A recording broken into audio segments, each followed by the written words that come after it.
In this lecture, we're going to talk about the second stage of successful keywording.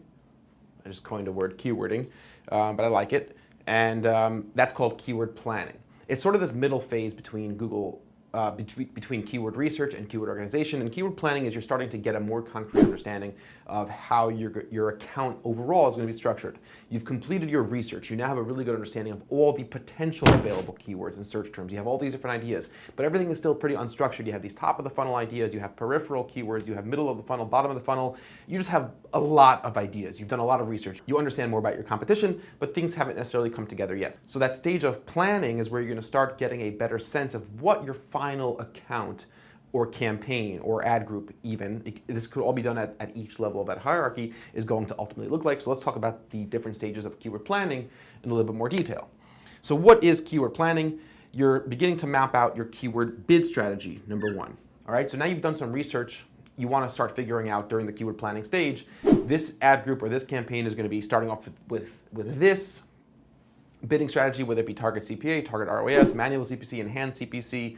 That's all part of keyword planning, and that's going to change whether you're redoing or restructuring an account that you've taken over. I'm going to have an entire section of this course dedicated to auditing an existing account. And if you're doing that, you might be switching some ad groups to target CPA. You might have a high performers ad group, right? Remember we spoke about that based on your historic data. This is a drastically different process when it's using historic data or when you're starting from scratch, but the concepts are the same. So you might have different bidding strategies that you're going to start putting into place during your keyword planning. You're going to start segmenting out your research, the keywords you've done, into two different top line buckets, peripheral and target. Peripheral keywords, like I've mentioned in the past, are these top of the funnel keywords that don't necessarily represent as much buyer intent. For example, if we're advertising for office chairs, buy office chairs online, we would call that a target keyword because it expresses commercial intent. You have a couple action words in there. You have buy, you have online, you have the item I'm describing. It's a really good bottom of the funnel keyword that's going to be very competitive, but it's clearly indicating, the person who's writing that clearly is indicating that they're looking to buy something, or at least they're telling us they're in the market for this. Now, peripheral is something like lumbar support at work, or my back hurts at work, or how to solve back problems at work. And if we have a section of chairs that do just that, that we sort of market that way, that have better lumbar support, that help relieve back pain, that's a more peripheral keyword, which shouldn't be ignored. It just doesn't necessarily go in the same place in the hierarchy of how you're setting up your account. It's going to have a different bid. It's going to definitely go to different content, because what's the distinguishing factor here? What's the main difference between a peripheral and target keyword? I'll give you a second. Target keywords, the person or the user is expressing commercial intent to buy. Peripheral keywords, we do not have any idea whether or not the person is in the market, and we need to sort of hedge our bets by bidding lower and sending them to different content to see if they are in the market. You might be asking, well, if I don't know if a person's in the market, why pay any money to get them into my store? Well, the answer to that is, and we've answered that before, is because peripheral keywords that have less commercial intent are also going to be cheaper. So you don't know if a target keyword costs $5 for a click and a peripheral keyword costs 60 cents for a click.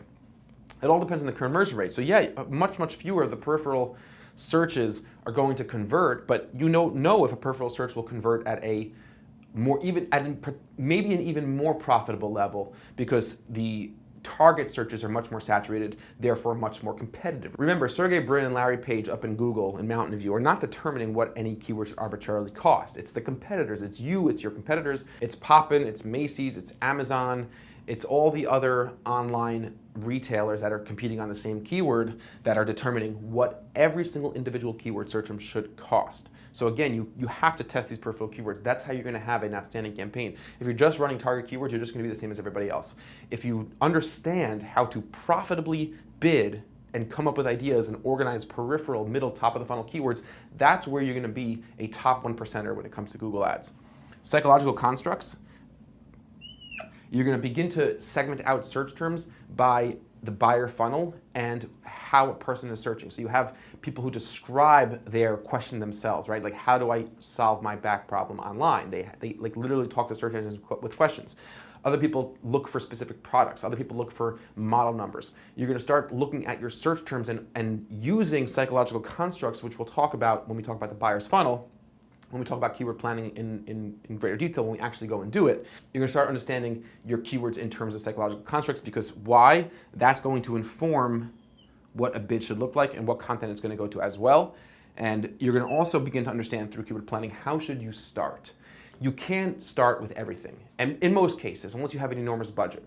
Remember we spoke about that budget being spread too thin. If you have a $50 a day budget, you really shouldn't have more than 10, 15 keywords if they're high volume keywords. And everyone hates it when I say that because they have 500 keywords they want to run and they don't want to spend more than $50. Well, you need to pick one of the two. You can't spread a $50 a day budget over 500 keywords. You're just going to get, your data is going to be too thin. And remember, the number one thing that you need to think about when you're launching campaigns, or even if you're restructuring campaigns for a client or for yourself, is am I getting a good statistically relevant amount of data on an ongoing recurring basis?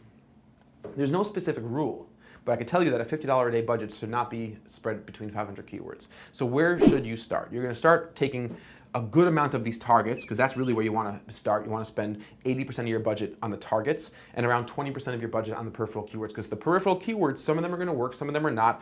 It's research and development, R&D. You're starting to figure out what's going to work and what's not going to work, and you're starting to uncover some golden opportunities through those peripherals, and you probably put 20%. But you've done a lot of keyword research, you have lots of ideas, you have 30, 40 different potential ad groups built out, but when you start planning, you're going to start getting a very specific sense of how you should start. Goals, very similar. Let's just run through this real quick. Segmenting out keywords by high, low intent. That's going to be a goal. Content planning, a word on content planning. We mentioned this. Peripheral keywords need to go to educational content, right? So if somebody's searching for how to relieve back pain at work, I don't send them to an office chair. I need to make sure that I have content on my website that talks about, and that gives them an answer to that question in a real informative way. When I mean real informative way, I mean don't just spend 10 minutes throwing up a pathetic blog post. You need to have a real piece of content that a person who is sincerely searching for an answer to that question will really find value in. And that means either taking the time yourself to do it or hiring a writer. And hiring a writer is one of the best things that you could do for your business if you're running, even if you're running Google Ads, especially since you want to be putting 20% and potentially more than 20% middle, top of the funnel peripheral keywords that need to go to educational content. Because most of the time, business owners just don't have the time to write good content, right? Whether or not you have the skills, it's really time consuming. So check out BlogMutt, check out Upwork, check out some of these really good websites where you could hire for relatively inexpensive, talented freelance writers that could put together good content for your website. So if Poppin was gonna advertise for people looking for ways to relieve back problems, they need to have educational content on their website. So that's something to think about. Whenever you have middle, top of the funnel keywords that are not expressing commercial intent at all, you need to make sure you're sending them to educational content. If you're not, then you're just wasting your money. We have found this over and over again with e-commerce websites that make all their money selling products off their site, that we started running PPC ads from peripheral keywords to blog posts. And we saw incredible results, high click-through rates, because when somebody saw in the title, in the headline of the ad, blog post, they know that they weren't being sold. There was no, like you sort of get through that defense mechanism of being sold, and they go to, okay, I'm going to read a blog or whatever it is. And we saw that the engagement rates and the conversion rates were higher than we expected, sending people to good educational content. Target searches, and when I say target, I mean bottom of the funnel, people that are expressing commercial intent, people that are expressing that desire to buy something today, should go to sales pages, right? So if somebody's looking for buy office furniture online or anything in that category where I'm expressing that I'd like to buy something, then you send those people to sales pages. So in this keyword planning stage, you need to start evaluating the content on your website, and whether or not you have any educational content ready will help inform you and help you decide where you should start, what your account should look like. Because if you don't have any educational content, then you really should be spending most of your money on bottom of the funnel keywords that have commercial intent. And in most of your industries, there's plenty out there, right? If you're a local business, if you're an Amazon store, if you're an e-commerce store that's not in a very, very obscure niche, you'll be able to spend plenty of money on target keywords. And then again, keyword planning, as you go through more of these tools and you do some competitive analysis, you're gonna have a clearer sense of who your competition is in those auctions and what they've been doing. Most importantly, you wanna start thinking, as I segment out my ad groups by peripheral, bottom of the funnel, top of the funnel keywords, as I build out separate campaigns, and again, depending on how your account is structured, you're gonna be able to understand who am I competing with in this campaign? Who am I competing with in this campaign? Are they the same companies or are they different companies? And you have tools to analyze that, because you're not going to have the same competitive landscape across every single campaign and ad group in your account. And you're going to be able to use the Auction Insights report in Google Ads, I'll show you how to do that, to get a sense of who you're overlapping with, who you're competing with. And we did touch very briefly upon some of that stuff when I showed you that script earlier on in the course. Tools you're going to be using in the keyword planning stage. You're going to be using the Google Keyword Planner again. You're going to be using ubersuggest.org. Ubersuggest.org is also actually a good tool to use in the keyword research stage. You'll be using Excel, Google Docs for pivot tables, organizing, getting a sense of these lists, coming up with thematically related groups of keywords, which we'll talk about in the next lecture, which is keyword organization. Google Sheets, which is the same as Excel, but easier. Speed PPC, which is a paid software, which is really, really cool. You'll start being able to use Speed PPC if you want to build out large campaigns. If you have a large e-commerce catalog with over, let's say, 20 different product categories, you want to use Speed PPC. I was running a campaign for a few years ago for a client that sells awards and trophies online, hundreds and hundreds of categories. And we use Speed PPC, which is a software that allows you to build out massive groups of campaigns, ad groups in the thousands with highly specified ad text, highly thematically related groups of keywords, and lets you do that at scale quickly.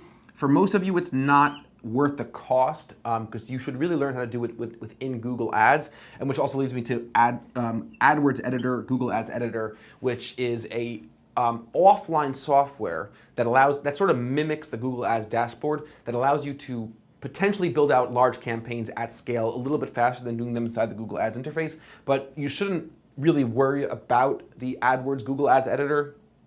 It's certainly not necessary to cover anything that we're covering in this course, and there's nothing that you could do in the Google Ads Editor that you can't do online in the Google Ads interface.